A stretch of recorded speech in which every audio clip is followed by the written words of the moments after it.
আসসালামু আলাইকুম। Department of ইংলিশের ফার্স্ট ইয়ারের সকল শিক্ষার্থীদের আজকের ফ্রান্সিস বেকনের অফ স্টাডিজের যে প্রোজ রয়েছে বা ছোট গল্প রয়েছে, এই ছোট গল্পের যে ধারাবাহিক ক্লাসগুলোর এই ক্লাসগুলোতে স্বাগত জানাচ্ছি। আমরা আজকে সরাসরি যে টেক্সট রয়েছে এই টেক্সটটা পড়া শুরু করব। আশা করি তোমরা অনেক মনোযোগ দিয়ে প্রত্যেকটি লাইনের প্রত্যেকটি শব্দই তোমরা শুনতে থাকবে এবং বোঝার চেষ্টা করবে। তাহলে আমরা যদি প্রথম লাইনটি পড়ি, দেখো স্টাডিজ। স্টাডিজ শব্দটার মানে কি? স্টাডিজ শব্দটার মানে হচ্ছে অধ্যয়ন। স্টাডিজ শব্দটার মানে হচ্ছে কোনো কিছু নিয়ে গবেষণা করা, চিন্তা ভাবনা করা, এগুলো অধ্যয়ন করা, বই পড়া। সোজা করে যদি বলি বই পড়া। তাহলে কোনো বিষয়ে যদি আমরা অধ্যয়ন করি, অধ্যয়নটা আমাদের কি জন্য সার্ভ করে, কি প্রদান করে, আমাদের কি দেয়? এখানে তিনটা জিনিস দেয়, কিন্তু এখানে বলেছি তিনটা জিনিসের কথা কিন্তু ফ্রান্সিস বেকন বলেছে। আমরা যদি অধ্যয়ন করি এই তিনটা জিনিস পাবো। ফর ডিলাইট, এখান থেকে কি পাবো? আমাদেরকে এখানে বলা হয়েছে আমরা এখান থেকে আনন্দ পাবো। 2 নাম্বার, এখানে কিন্তু বলেছে অর্নামেন্ট। অর্নামেন্ট মানে কি? কথা বলার সৌন্দর্য পাবো। যখন আমরা অন্য কারোর সাথে বা সেমিনারে বা অন্য কোনো জায়গায় দাঁড়িয়ে কারোর সাথে কথা বলবো, প্রত্যেকটি কথাই মনে হবে কবিতার লাইন, প্রত্যেকটি কথাই মনে হবে চমৎকার রিফাইন।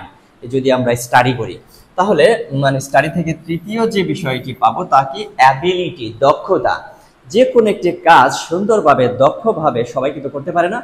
যারা বেশি স্টাডি করে তারা বেশি দক্ষভাবে, যারা বেশি বই পড়ে তারা বেশি দক্ষভাবে প্রত্যেকটি কাজ সম্পাদন করতে পারে।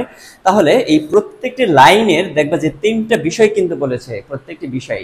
এই বিষয়গুলো যে বলেছে শুধু এটুকুই শেষ না, প্রত্যেকটি বিষয় কিন্তু আবার এখানে বর্ণনা প্রদান করেছে।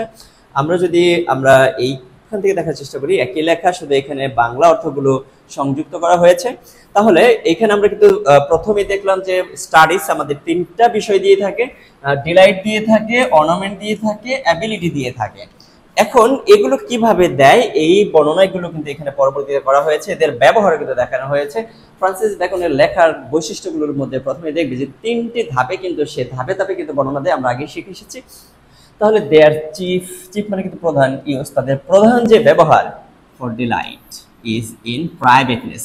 প্রাইভেটনেস মানে কি? প্রাইভেটলি যখন থাকবো, একা যখন থাকবো, নিঃসঙ্গ যখন থাকবো, যখন আমি সময় কাটাতে পারছি না, তখন যদি আমি একটি চমৎকার একটি গল্পের বই নিয়ে বইটি পড়া শুরু করি, এই গল্প থেকে কিন্তু আমরা অনেক আনন্দ পাবো, সময় কাটবে এবং খুব সুন্দর একটি সময় আমরা পাবো। তাহলে এটা কিন্তু বর্ণনা দিল যে ডিলাইটটা কিভাবে আসে, সেটা কিন্তু বললো অ্যান্ড রিটায়ারিং। কখন পাবো? দুইটা জায়গায়, প্রাইভেটনেস অ্যান্ড রিটায়ারিং। অবসর গ্রহণ করার পরে যখন কোনো কাজ নেই, কাজ না থাকলে যখন একাকী থাকা হবে, তখন কিন্তু আমাদের বই পড়ি, স্টাডি করে আমরা কি পাবো? আমরা এখান থেকে আনন্দ পাবো।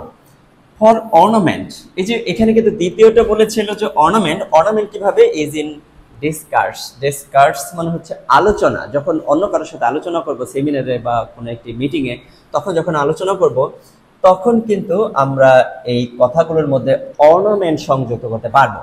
অ্যান্ড ফর অ্যাবিলিটি, এবং দক্ষতা ইজ ইন দ্য জাজমেন্ট। যখন কোনো একটা বিষয় নিয়ে বিবেচনা করতে হবে আমাকে, এই কাজটি করবো কি করবো না, এই কাজটি সঠিক না ব্যাঠিক, এই বিষয়গুলো আমাদের কিন্তু খুব সহজে মানে আমরা গ্রহণ করতে পারবো।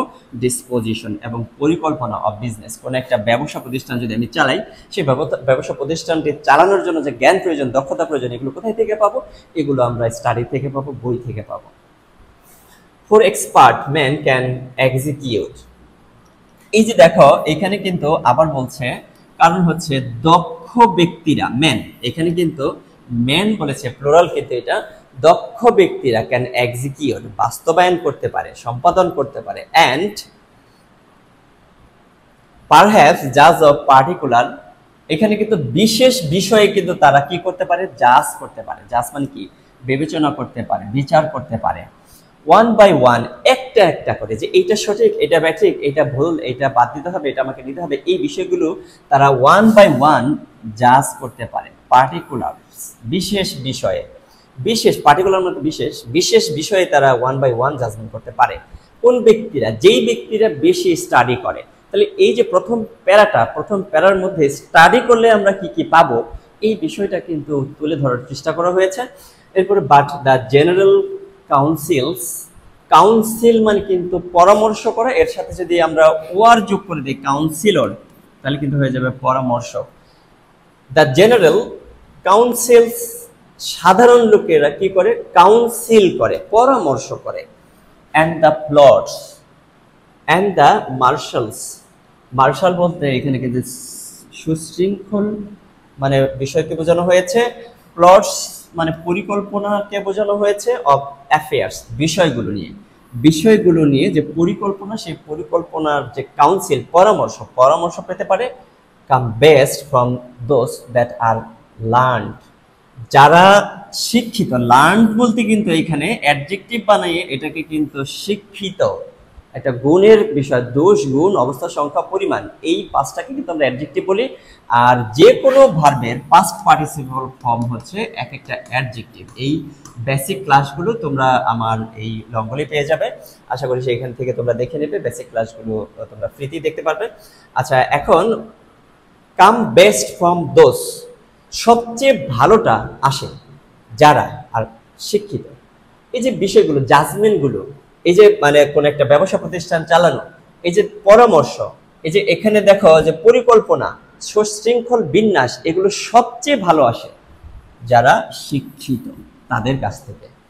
তাহলে আশা করি যে প্রথম যে আমাদের প্যারাটা রয়েছে, প্রথম যে বিষয়টি আলোচনা করার চেষ্টা করেছেন ফ্রান্সিস বেকন, যে স্টাডি করলে আমরা কি কি পাবো, স্টাডি করলে আমাদের কি কি সুবিধা, স্টাডি আমাদের কি দিয়ে থাকে। এখানে তিনটা বিষয়, আনন্দ দিয়ে থাকে, অর্নামেন্ট দিয়ে থাকে, অ্যাবিলিটি দিয়ে থাকে। এগুলো কিভাবে দেয় সেগুলো কিন্তু আলোচনা করেছে।